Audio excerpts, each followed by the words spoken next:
আমার দাদুর বাড়ির গাছে দেখো কত আম হচ্ছে। এখন একটা আম আমি পারবো, ঘরে নিয়ে যাব। তো চলো আম পারি।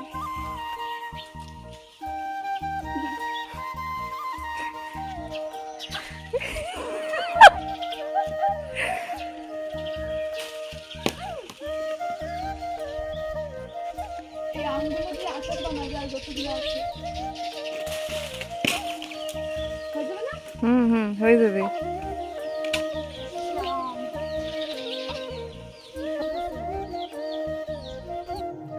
তো চলো এখন যাব আরেকটা আম পাড়তে। তো তোতাপুলি আম তো পেড়েছি, এখন পারবো বেগুনি ফুলি আম, যেটা কাঁচা থাকতেই কিন্তু মিষ্টি লাগে। এখানে তো দেখ কত লিচু আছে, আরেকটা আম আমি পারবো যেটা মিষ্টি লাগে। কাঁচা আম কিন্তু খুব মিষ্টি। এইভাবে ধরে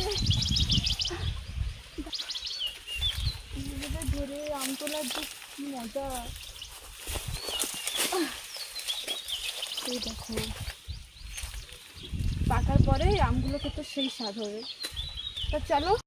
তো এখন এই আমগুলো নিয়ে আমি এখন আমার বাড়িতে যাব। তো তোমাদের ভিডিওটা কেমন লাগলো জানিও, ভালো লেগে থাকলে একটা লাইক করে দিও। বাই।